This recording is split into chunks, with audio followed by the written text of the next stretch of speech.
자, 안녕하세요. 한국 불교사 아니면 한국 역사와 관련해서 가장 진기하고 어떻게 보면 신화적이기도 하고 역사적이기도 하고 이게 어디까지가 사실이고 어디까지가 진짜 믿거나 말거나 해야 되는 상황인지가 애매한 그러한 삼국유사에 대한 부분 해나가고 있습니다. 삼국유사라고 하는 게 단순히 그러면 저걸 어떻게 다 믿어? 라고 할지 모르지만 실제로 예전에는 저러한 것들이 막 섞여 있었어요. 여러분들이 잘 몰라서 그렇지 능력 있는 사람들은 다 한 번씩은 날아다니고 다 그런 기술들이 있어요. 그리고 하늘도 왔다 갔다 하고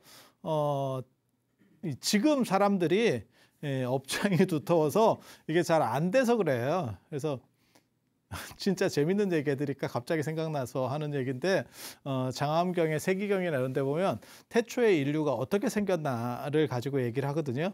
근데 유신론 종교의 특징은 신이 만들었다 해서 시작을 하는 거고 불교는 신이 만들지 않아요.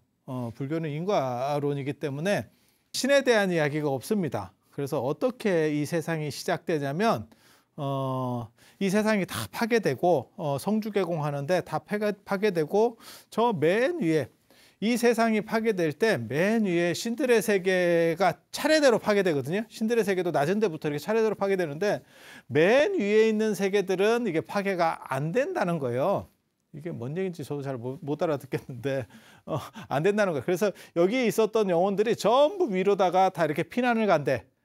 피난을 가고 여기에서 이제 세계가 다시 만들어지면 여기가 파괴되고 다시 만들어지면 그러면 복잡한 이 세계가 어떻게 만들어지는지에 대한 얘기들을 합니다.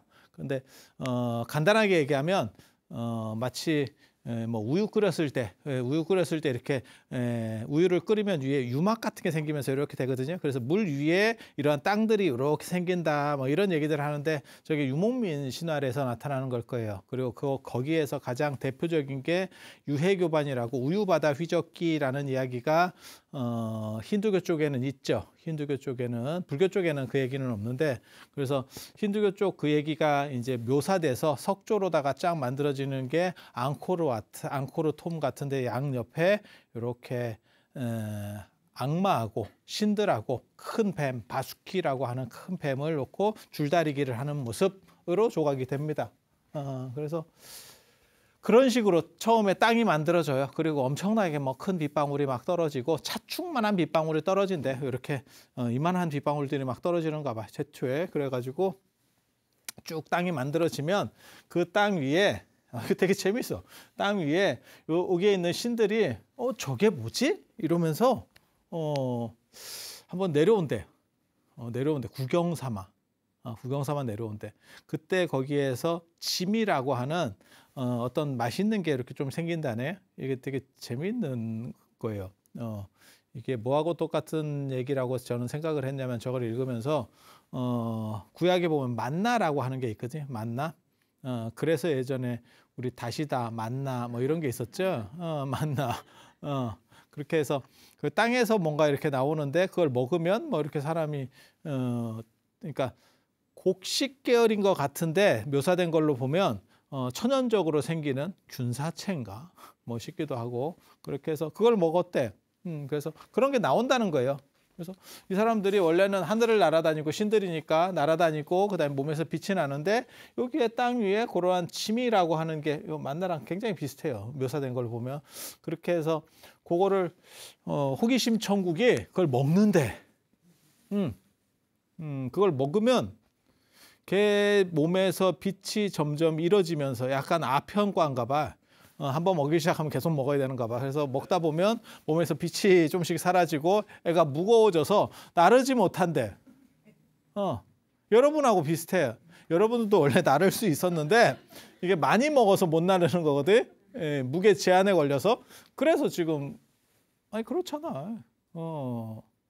그래서 어느 순간 먹다 보니 저거를 계속 먹으면 이제 나중에 엘리베이터 타면 삑 소리 나고 이제 이렇게 가는 거지. 그래서 결국 걔는 광택을 잃고 여기에 정주하게 돼요. 못 올라갑니다. 마치 선녀와 나무꾼에서 선녀가 못 올라가듯이 못 올라가요. 그렇게 해서 최초의 인류가 됐다. 뭐 이렇게 나오거든요. 그리고 저 인류 중에서 사람들이 이렇게 점점 많이 생기니까 저 지미가 사라져요. 또 지미가 사라져. 그래서 이제 농사를 지어야 되고, 농사를 짓다 농사 전에 그게 있다. 천연적으로 쌀 같은 게 나와요. 그러니까 이게 뭐랄까 농사 이전에 농업 이전에 수렵 채집에서 그다음에 정착 생활로 넘어가는 단계에 대한 묘사 같아요. 그렇게 해서 그냥 이렇게 먹을 수 있는 것들이 있었고 곡물이 있었고 그걸 이렇게 베면 얼마 있다가 또 올라온대요. 그래서 그냥 베서 먹고 이랬는데 사람들이 그걸 매일같이 베려니까 귀찮대. 그래서 좀 짱박아 놔야겠다. 내일 것까지 미리 베야겠다. 이렇게 해서 한 사람이 미리 베기 시작하니까 딴 사람들도 아유 나도 그렇게 해야지. 이렇게 하니까 그러한 식물들이 사라지고 이제는 뿌려야만 먹을 수 있는 상황이 됐대. 뿌리고 농사를 지어야만 먹을 수 있는 상황이 됐대. 그렇게 해서 서로 이게 사유재산이라고 하는 게 만들어지는 거예요. 인간이 어떻게 만들어졌는가, 그 다음에 사유재산이 어떻게 만들어지는가에 대한 이야기를 하는 거고, 그 다음에 뭐라고 얘기하냐면 이제 좀 부지런한 사람은 좀 더 많이 짱박아 놓고, 그 다음에 이제 조금 게으른 사람들은 없는 거죠. 그렇게 해서 그 게으른 사람이 결국 많은 사람 거를 훔치게 되는 문제가 벌어집니다. 그러니까 도둑의 시작이에요. 도둑의 시작이고, 그렇게 되니까 사람들이 그 사람을 잡아다가 어떻게 징벌할 것이냐라고 했더니 징벌 기준이 없어. 그러니까 범죄는 있지만 법이 없는 거지. 그래서 이 사람을 징벌할 수 있는 사람을 세웁시다 라고 해서 그 세운 게 나중에 왕이 됩니다. 그리고 왕은 이걸로다가 먹고 살 수가 없으니까 농사를 직접 지으면 이 일을 동시에 할 수가 없으니까 우리가 얼마씩 이 사람들을 십시일반으로 이 사람에게 줘서 왕은 그렇게 처리할 수 있도록 합시다 라고 했대. 이게 권력의 등장이라고 하는 거예요. 권력의 등장. 이게 굉장히 저는 어렸을 때 저걸 보면서 되게 재밌게 읽었었어요. 왜냐하면 보통은 다른 문화권에서는 왕권 신수설 같은 걸 얘기하거든요. 그러니까 내가 왜 왕이냐? 신이 나를 선택해서. 신이 나를 선택해서 아니면 우리가 원래는 신의 피를 받았어. 내가 신의 서자야. 뭐 대부분 이런 룰이거든요. 뭐 고주몽도 그렇고 뭐 박혁거세도 다 그거예요. 신과 연결된 어떤 신성한 혈통이야. 우리는 그렇게 얘기하거나 안 그러면 후대에 나오는 사람들은 이성계나 뭐 이런 마찬가지죠. 신에게 선택받았다는 거거든. 받았는지 안 받았는지 어떻게 아느냐. 이제 좀 있으면 그 얘기할 거예요. 받았는지 어떻게 아느냐. 그러면 뭐 꿈에 뭐 이런 거 해요. 꿈에 좀 알딸딸한 얘기를 합니다. 그런 대표적인 게 이성계와 관련해서는 그거 있잖아요. 서광사 사건. 그러니까 꿈에 잠을 자는데 뭐 석가래가 이렇게 무너져가지고 그 석가래 3개를 지고 나왔더니 그걸 이제 무학대사한테 내 꿈을 해몽해 주세요. 이랬더니 그게 임금왕자. 임금왕자에 대해서 네가 왕이 될 거다 이렇게 바람을 넣어줬다는. 그래서 나중에 거기가 안변에 있어요. 이북의 안변에 서광사 굉장히 유명한 절입니다. 왕이 될 거를 풀었다. 꿈을 해몽했다. 그래서 석왕이에요. 왕을 풀어줬다. 그런데 우리는 이제 한번 생각해 볼 수 있는 거죠. 원래 이 무학대사하고 정도전 같은 경우가 이게 펌프질하는 쪽의 사람이고 계속 이렇게 부추기는 사람이고 이제 두 종류의 사람이 있거든요. 고려 말에. 그게 굉장히 재밌습니다. 시대 상황이 그때도 되게 재밌어. 그러니까 통일 직후, 삼국 통일 직전 직후도 되게 재미있고 그 다음에 여말 선초 이때도 굉장히 재밌습니다. 왜냐하면 영웅들이 많잖아. 우리가 들어본 영웅들이 많잖아. 그래서 되게 재밌는데 이제 반대파들 좀 이렇게 그러니까 정몽주로 대변되는 약간 구세력들. 그 다음에 뒤집으려고 하는 세력들의 충돌을 어떻게 할 것이냐에 대한 거고 사실 저건 뭐 설명하기 나름이죠. 집에 눌려서 죽을 팔자예요. 그러니까 나대지 말고 조용히 계세요. 이렇게 해석할 수도 있는 거야. 그리고 우리는 그거 있잖아. 꿈은 말하면 무효라던데. 말해도 돼. 이게 가만히 생각하면 말해도 돼.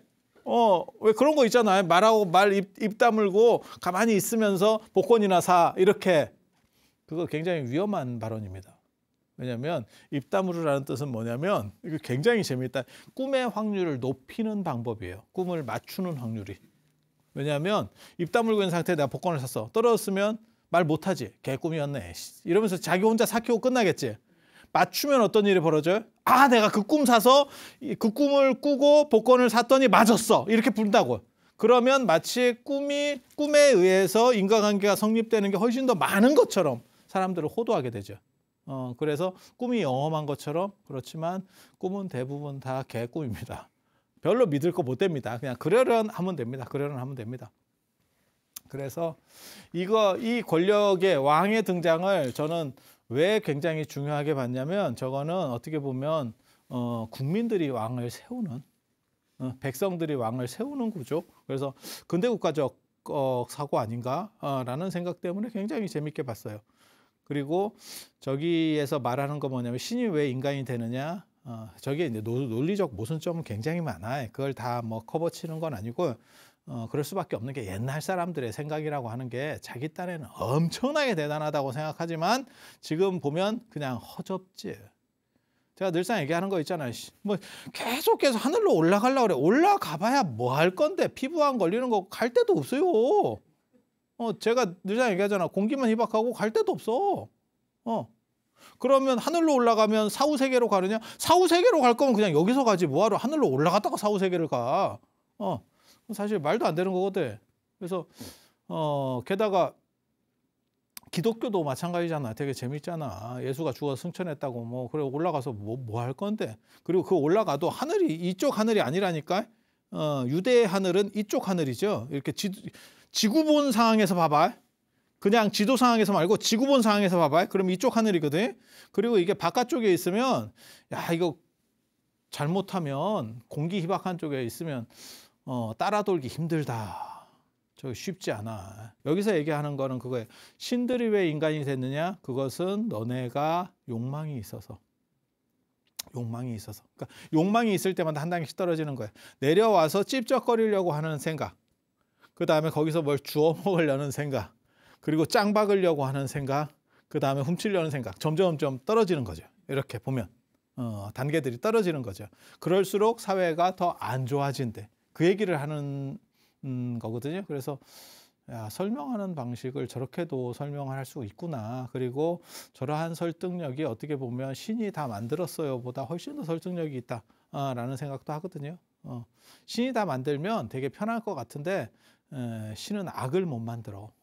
신을 선이라고 정의해버리면 신이 악을 못 만들어. 그러면서 악은 도대체 어떻게 생기느냐. 이제 이러한 문제들이 계속 발생하거든요. 그래서 옛날 사람들은 다 저런 식으로 왔다 갔다 합니다. 유명한 사람들 다 왔다 갔다 해요. 그리고 그 왔다 갔다 하는 게 신라 말까지 왔다 갔다 했었어요. 표훈까지가 왔다 갔다 한 거의 마지막 세대인 것 같아. 해공왕까지. 그때는 하늘을 왔다 갔다 이렇게. 그리고 그 뒤에는 이제 왔다 갔다 하는 사람들이 별로 없는 거죠. 그래서 부르면 내려도 옵니다. 지금 오늘 그 내려오는 이야기를 해줄 거예요. 천사옥대 이야기. 하느님이 옥황상제가 진평왕 축하 선물로 허리띠를 선물했다더라. 이게 지금 그 스토리예요. 굉장히 재밌죠. 그리고 여러분들은 그렇게 하늘 올라가는 거를 잘 못 보는 게 통일신라를 끝으로 해가지고 거기가 막혔어요, 문이. 그전에는 왔다 갔다 했는데 그래서 한 1000년 정도 막히다 보니까 지금은 잘 못 올라가. 그래서 제가 노력 중에 있습니다. 다시 뭐라도 해야 되나 이렇게. 그래서 요 보면 이 진평왕 지난 시간에 이 진평왕 얘기를 잠깐 했었는데 진평왕 대단한 사람이거든요. 이름이 백정왕이에요. 백정이에요. 이름이 백정. 뭔지 모르겠어. 진평왕 아버지가 진흥왕이 있고 동륜태자가 있고 사륜이라고 나오는 금륜. 사륜은 이 금륜의 오자입니다. 그래서 요 사람이 진지왕, 나중에 진지왕. 그 다음에 요 아들이 진평왕입니다. 진평왕. 요 동륜태자는 좀 일찍 죽었고, 이 사람이 먼저 죽었고, 그 다음에 이 사람이 왕이 됐고, 그 다음에 이렇게 내려가는 거예요. 그래서 그리고 이쪽 나중에 이제 진지왕계가 이제 김춘추로 내려가는 거고. 그래서 용춘이라는 사람, 그 다음에 김춘추 이렇게까지 내려가는 거고. 이렇게. 그리고 이 진평왕 밑에 선덕여왕. 근데 이 진평왕 이름이 백정이거든요. 백정. 소 잡는 백정 아닙니다. 그렇게 생각하지 마세요. 백정. 백정이 백반의 다른 발음이에요. 그러니까 정반항, 백반항, 곡반항, 갑노반항. 그러니까는 백정이 자 부처님 아버지 계열을 보면 정반항, 백반항, 곡반항, 갑노반항 이 정반의 다른 의미가 저 백정입니다. 백정입니다. 이거 굉장히 좀 재밌거든요. 그러니까 진흥왕 때만 하더라도 전륜성왕을 추구했었다. 저 동륜과 금륜 이런 것들이 금륜, 은륜, 동륜, 천륜 이렇게 해서 그게 전륜성왕에 대한 어떤 추구가 있었구나. 그래서 통일제국을 만들려고 했었구나라고 하는 게 있고 그 다음에 이름은 지가 결정하는 거 아닙니다. 이름은 자기가 결정하는 거 아니야? 아니 맞잖아. 요즘은 이름은 자기도 결정을 하지. 개명을 하니까. 근데 원래는 뭐 둘 중에 하나가 보통 많이 하시잖아요. 우리 이렇게 보면 부친이거나 아니면 조부거나 이제 양반 어느 정도 이상의 집이 체계가 갖춰진 집은 대부분 예전에는 조부가 이 권한을 가지고 있었죠. 손자들 이름 붙여주는 건 다 조부들이 했었죠. 그래서 자기가 짓는 거 아니에요? 그래서 진평왕의 원래 이름이 정반왕이면 백정이 정반왕이라는 뜻이거든요. 그리고 저게 가능한지는 나도 잘 모르겠어. 부인 이름이 마야 부인이거든요. 이거는 아니었을 것 같아. 이거는 뒤에 붙여진 요 정반왕에게 맞춰진 이름이었을 것 같아. 설마 원래 이름이 이건데 이렇게 결합이 될 확률이 있다고? 아무리 사촌끼리 종례혼을 해도 저는 좀 아닐 것 같은 느낌? 그래서 아마 저 백정이라고 하는 그러니까 정반왕이라는 이름을 세게 쓰다 보니까 부인은 당연히 마야 부인 이렇게 해서 별명 같이 붙지 않았을까 싶어요. 우연치고 저렇게 결합됐으면 진짜 대박이지. 근데 무언가를 지금 하고 있잖아, 이 사람들이 지금. 그리고 여기 사이에서 누가 나와야 되냐면 원래는 부처님이 나와야 되지. 이 부처님에 해당하는 위치에 있는 게 선덕여왕이에요. 선덕여왕. 덕만. 덕만. 묘하지. 그런데 하필 그렇게 바랬건만 여자가 나왔네. 참 뭐 이렇게 재료 부족으로. 얼마나 열망이 컸겠어. 이렇게 해서 뭔가 우리 집안에서 무언가를 할 거야 라는 생각을 가졌던 것 같아. 그러니까 진평왕 쪽에서는 전륜성왕에 대한 추구가 있고 요새까지는 전륜성왕에 대한 추구가 있고 이 손자 때에 내려가면 여기서부터는 부처님에 대한 추구가 있는 거예요. 그래서 이제 신라의 귀족들은 인도 찰제리 종족이다. 이런 썰들이 나오기 시작합니다. 황룡사 구축목탑조라든지 이런 데 보면 문수보살이 나타나서 너네는 동이족의 자장률사한테 얘기하는 거예요. 동이족의 공공치 후손이 아니고 공공치 후손 원래는 너네는 인도의 크샤트리아야. 이렇게 몰라 그냥. 그래서 그것과 관련해서 책도 나오고 그랬습니다. 이게 뭘 의미한다라고 얘기하냐면 단순히 인도하고 나중에 중국을 거쳐서 한국과 연결됐다라는 게 아니고 중앙아시아라든지 아니면 북방 유목민들 계열이 내려온 그것을 설정하는 거다라는 썰도 있어요. 전에 얘기했었잖아요. 제가 투후 김일제, 김할지는 투후 김일제의 계열이고 그렇게 해서 원래는 그 사람이 휴도왕 그리고 북방 흉노족의 왕이었었다. 그래서 그쪽 피다. 그래서 한반도의 피들과는 좀 다르다. 그리고 그들은 유목문화가 있었기 때문에 나중에 이제 천마도 천마총이라고 하는데 천마도 출토총이라고 하는 게 아마 바른 표현일 겁니다. 천마총이 되면 무슨 일이 벌어지냐면 천마의 무덤 이렇게 되는 거예요. 천마의 무덤. 그러니까 그렇잖아요. 진평왕릉 그러면 진평왕이 있는 거고 천마총 이러면 천마의 무덤 이렇게 되는 거예요. 그래서 그게 말무덤은 아니니까. 그래서 그런 정도 생각을 하시면 돼요. 그래서 중앙아시아의 어떤 유목문화와 관련된 중앙아시아는 안 그러면 저 북방 흉노족의 유목문화와 관련된 계통을 얘기하는 그런 설정은 아니냐라는 썰도 있고 썰은 많은데 이게 뭘 증명하기가 쉽지가 않아요. 이유는 뭐냐면 이 고대사 공부하면 우리 같은 사람이 고대사 전공자잖아요. 되게 좋은 것도 있어. 아무렇게나 약을 팔아도 돼. 자료가 없어. 자료가 없어. 뭘 이렇게 한 방이 없어. 그래서 논리만 쫙 해가지고 있는 자료로 가지고 이렇게 이 명탐정 코난입니다. 우리 같은 사람 겁나 잘합니다. 겁나 잘합니다. 그리고 이제 뒤에 자료가 많은 쪽으로 근현대 쪽으로 오면 이제 머리가 박 터지기 시작하는 거. 그거는 누가 꼼꼼하게 잘 찾았나로 결정이 돼요. 그래서 이 공부하는 방식이 약간 달라요.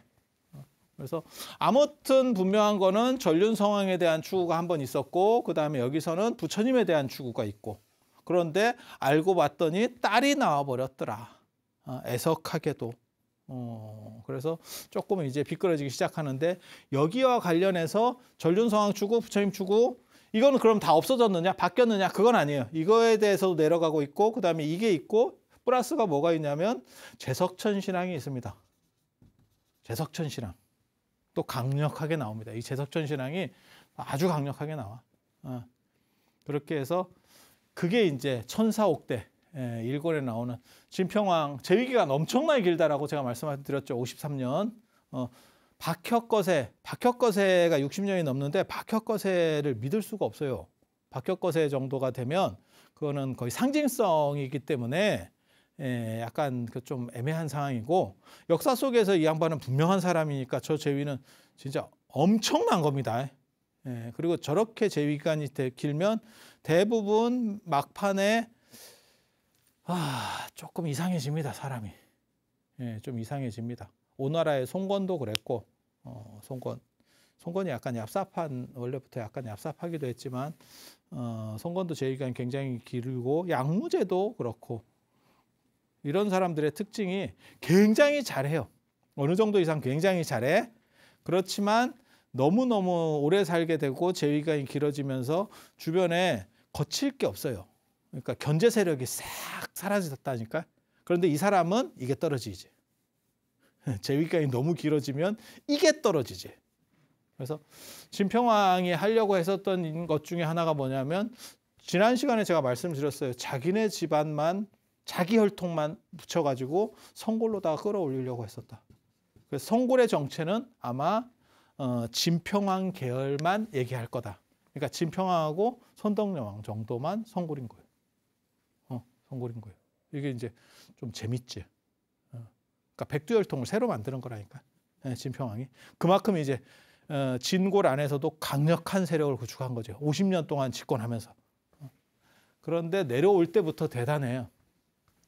진평왕이 키가 11척이래. 얼마인지 나도 모르겠어. 얼마인지 모르겠어. 30cm 하면 3m거든. 3m가 넘어. 설마 그러진 않았겠지. 설마 그러진 않았겠지. 근데 키 큰 거를 굉장히 이렇게 대단하게 보는 문화가 있어요. 불교도 마찬가지예요. 저게 불교 영향인지는 정확하게 잘 모르겠는데 불교는 상급의 신으로 올라갈수록 등치가 커집니다. 떡대가 커집니다. 그래서 등치가 큰 게 곧 뭐라 할까 위치의 차이도 돼요. 그러니까 위계의 차이. 그래서 저게 이제 이상이라고 하는 거예요. 기한상. 그래서 키가 엄청나게 크고 몰라 제가 보기에는 아마 저 정도 안 됐겠나 싶어. 근데 저보다 조금 더 크거나. 그러니까 그 당시 사람 입장에서는 그 당시는 스머프들이라고 보면 굉장히 큰 거지. 근데 저 정도까지 클 수는 없거든, 사람이. 야, 농구 선수도 이런 농구 선수 없다, 요즘. 그래서 내 제석궁, 그러니까 왕궁 안에 제석천을 모시는 어떠한 제석신을 모시는 제석천을 모시고 하는 어떤 내 제석궁이라고 하는 게 사찰 같은 거예요. 신사 같은 거 이런 게 있었다는 거예요. 삼국유사에 당군 쪽에 보면 거기에 보면 뭐라고 나오냐면 환인이 석제환인이다. 제석 이꼬르 환인이다. 라고 나오는데 이런 제석사상이 나중에 들어가서 그래요. 들어가서 그래요. 그래서 내 제석궁에 가서 거기 참배하러 딱 갔는데 돌계단이었는데 계단이 돌계단이었는데 이걸 딱 밟으니까 우지끈하면서 돌계단이 세 개가 확 부러졌대. 나 저거를 제가 예전에 읽으면서 무슨 생각했냐면, 야, 계단은 얼마나 부실하게 만들었으면, 돌계단 요즘같이 만들면 저거 절대 안 부러지거든. 근데 저거 어떻게 만들었다라는 저게 뜻이냐면, 요렇게 만들어가지고 요렇게 끼우는 계단이었을 거예요. 하나 이렇게 판석으로 끼우는 거 있잖아요. 그런 계단이었던 것 같아. 그러니까 하나를 딱 밟았는데 하나가 무너지면서 더닥 주저앉았다는 거지, 세 개가. 그리고 저걸 기념해서 움직이지 마라. 나는 이렇게 대단한 사람이야. 이 돌을 수리하지 마라. 이걸 기념으로 냅둬라. 봐라, 나 이런 사람이야. 이랬다는 거예요. 이게 그래서 오부동석이라고 하는 게 있는데 경주 안에 5개 움직이면 안 되는 돌이 있는데 그 중에 하나가 저 돌이래. 저 돌이래. 그래서 딱 그런 게 있었대. 저 얘기는 뭐냐면, 이 사람이 제석천 신앙을 가지고 있었고, 그 다음에 뭔가 기한, 그리고 그러한 기한 능력, 그러니까 힘도 있고 덩치도 있고 뭐 이런 사람인 거예요. 그렇다 보니까 어떻게 보면 일반 왕과 다른 특수한 왕으로서의 위치를 차지하는 거예요. 그리고 그것과 관련해서 나오는 게 이 천사옥대입니다. 천사옥대.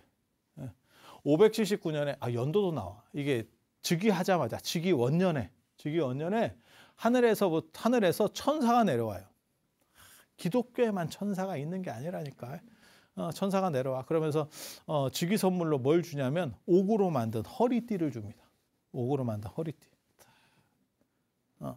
정원으로 내려왔. 뜰로 내려왔대. 왕궁의 뜰로 대전 앞으로 쫙 내려왔. 어서 많이 들어본 얘기인데 이렇게 딱 들어보면 불교가 처음 중국에서 시작할 때 후한 명제 AD 67년에 꿈에 금인강정서이라고 명제의 꿈에 대전 앞으로 이렇게 쫙 금빛 나는 부처님이 내려오는 꿈을 꿨다. 비슷해, 모티브는.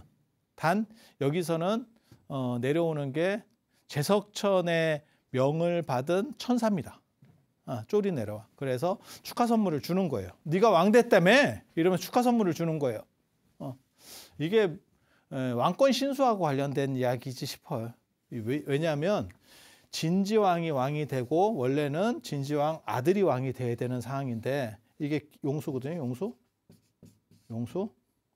왕이 돼야 되는 상황인데 이쪽을 화백제도에서 이 사람을 제위 4년 만에 폐위시켜 버리거든. 날리고 이쪽으로 왕위를 바꾸는 거거든요.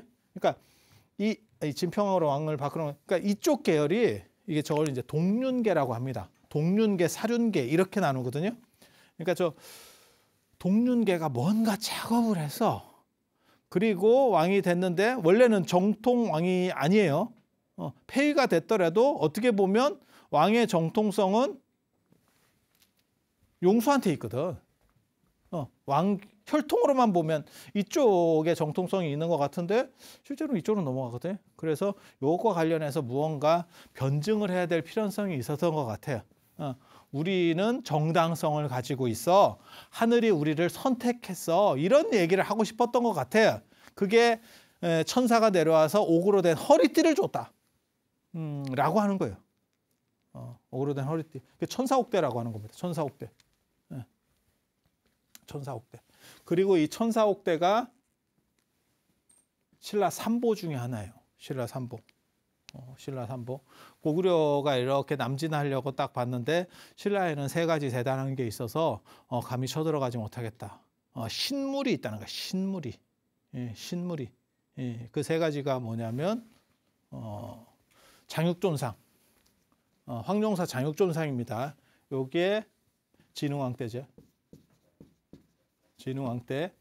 그 다음에 나중에 황룡사에 건립되는 구층목탑, 자장률사가 건의해서 용수가 공사 감독이었었어요. 총도감이 용수였습니다. 용수. 그거는 황룡사 찰주본기에 나오는 얘기예요. 그래서 그렇게 해서 만든 게 황룡사 구층목탑. 그건 훨씬 뒤에죠. 서덕여왕 때니까. 그리고 천사옥대. 진평왕의 천사옥대. 그래서 이 얘기를 이렇게 보면 저게 왜 신라 삼보지? 저거 말고 더 유명한 물건이 하나 있는데 그 물건이 안 들어가요. 그게 만파식적입니다. 유명한 만파식적. 물론 뭐 만파식적을 고구려 왕이 그게 신라 삼보예요. 말하기는 그래요. 왜냐하면 만파식적은 삼국통일하고 난 뒤에 나오는 물건이거든요. 유명하긴 만파식적이요. 그 피리만 불면 있잖아요. 기후도 조정하고 풍년, 흉년 이런 거 다 조정합니다. 이건 그냥 불기만 하면 끝나. 근데 문제는 그 음계를 잘 못 맞출 수 있는지 뭐 어쩌는지 잘 모르겠는데 아무튼 불기만 하면 마법필이야. 마법필이. 그리고 그 마법필이 말고 세트가 하나 더 있어. 검은고랑 그게 세트거든요. 세트 메뉴로 딱 하는 거예요. 요 다음 시간에 제가 이런 얘기를 해드릴게요. 이거 되게 재밌는 얘기거든. 그래서 이렇게 보면 뭐냐면 이게 뭘 의미하는 거냐면 이거는 진평왕 때, 요거는 진흥왕 때, 요거는 선덕여왕이거든. 이게 뭘 의미하냐면 진평왕 딸이 선덕여왕이야. 그리고 이 사람들은 지금 진흥왕을 계승하고 있어. 이 얘기를 하고 있는 거예요. 저 패밀리 세트가 저 세 개의 삼보, 신라 삼보라고 하는 게 실제로는 진흥왕은 엄청나게 대단한 왕이잖아요. 우리가 역사에서 신라 왕들 중에서 아는 사람 몇 명 없어요. 태종 무열왕 김춘추, 뭐 선덕여왕, 그 다음에 뭐 진흥왕 이런 사람들 몇 명 없잖아요. 그래서 진흥왕이야 뭐 워낙 압도적인 어떻게 보면 신라가 쩌리 국가에서 반석위로 올려놓는 게 진흥왕이니까. 그렇게 해서 진흥왕의 적통을 계승하는 게 우리야라고 하는 그 메시지가 들어가 있는 게 아마 신라 삼보설이 아닌가 싶어요. 그렇게 해서 이렇게 있는 거고 이것도 물론 기적적으로 다 만들었다는 여기에 다 내용들이 있죠. 기적적으로 만들었. 나중에 이제 얘기를 할 거예요. 장육전상 만들 때 아쇼카 왕과 연결된 이야기. 그 다음에 요거 구층목탑 만들 때 아비지가 꿈을 꿨더니 백제가 무너지는 꿈을 꾸고 막 이런. 그리고 찰주를 세워야 되는데 중간에 기둥을 세워야 되는데 골리앗 크레인으로 원래 해가지고 뭐 이렇게 세워야 되는데 골리앗 크레인이 그 당시 없잖아. 그거를 역사가 신이 와가지고 세워주고 가거든. 딱 자고 났더니 세워. 이게 대단하지. 그래서 그런 이적들에 대한 이야기가 있어요. 그래서 하늘에서 그 허리띠를 딱 주니까 그거를 이제 대사나 큰 제사, 국가적인 행사에서는 이게 왕이 이걸 꼭 차고 나왔대. 이렇게만 들으면 저 약간 냄새가 나는데 우리가 또 그런 생각하잖아. 이게 하늘 제품인데 해외 직구로 지금 때렸다는 얘긴데 요즘으로 말하면 저거를 도대체 얼마나 믿을 수 있을까? 이런 발칙한 생각이 조금 들어. 그런데 뭐라고 나오냐면 937년에 935년에 경순왕 김부가 왕건한테 항복 이러면서 가거든요. 그걸 귀부라고 합니다. 다 들어가지고 신라 너 해 이러면서 들어간다고. 그리고 나서 그게 12월이니까 한 1년 정도 지난 남짓 정도 지났을 때 횟수로는 2해지만 실제로는 2년이지만 실제로는 한 1년 남짓 된 거거든요. 그때 경순왕 김부가 왕건한테 뭘 주냐면 천사옥대를 바칩니다. 역사로 나온 거야. 이게 약간 당황스럽게 이거 신화 아니야? 이러다가 신화나 전설 아니야? 이러다가 갑자기 역사로 나오는 거야. 그렇게 해서 옥대를 바쳤는데 길이가 10뼘 정도 된대. 이걸 이렇게 세서 10뼘 정도 하면 한 2m, 한 2.5m 모르겠어요. 제법 큰데. 그리고 이게 이제 신라 시대 때 허리띠를 보면 이게 고리들이 있거든요. 쭉. 이게 유목문화라서 그렇습니다. 이 고리가 다 있습니다. 말 타는 사람은 호주머니나 이런 걸 착용하지 못해요. 주머니 착용 못합니다. 주머니에 물건 넣어놓으면 말 한 번 타고 나면 다 물건이 없어져. 몽고에서 말 한 번 타면 스마트폰이 없어지는 거야. 야, 씨, 내 핸드폰 어디 갔냐? 이렇게 나오는 거야, 이게 지금. 그래서 어떻게 되냐면 전부 걸게 돼 있어요. 그건 등산하시는 분들 대부분 마찬가지일 거예요. 컵 같은 거 이렇게 다 등산용품들은 다 대부분 걸거든요. 왜냐하면 떨어지면 뭐라 할까 찾기가 어렵지. 그래서 그런 식으로 다 걸게 돼 있어요. 그래서 이 고리가 62개가 있대. 그러니까 제법 큰 허리띠였는 것 같아. 큰 허리띠였는 것 같아. 그래서 진평왕이 하늘로부터 저런 옥대를 받았다라고 하는 건 뭐냐면 제석천한테 인정받았다. 하느님한테 인정받은 진짜 왕이다. 라는 이야기를 하는 거고, 그것은 사륜계를 넘어서는 동륜계의 압도적인 힘과 그 다음에 그 당위성을 강조하는 아마 그런 요소였지 싶어요. 그리고 제석천 신앙이 저때 있었구나. 제석천 신앙이 있었구나라는 걸 알 수 있고, 그리고 저렇게 물건 받는 거는 박혁거세 이야기에도 나옵니다. 박혁거세가 금척을 받았다. 설화에 의하면 금척이 뭐냐면 금으로 된 자예요. 금으로 된 자 하나만 가지면 전체를 다 잽니다. 아세요?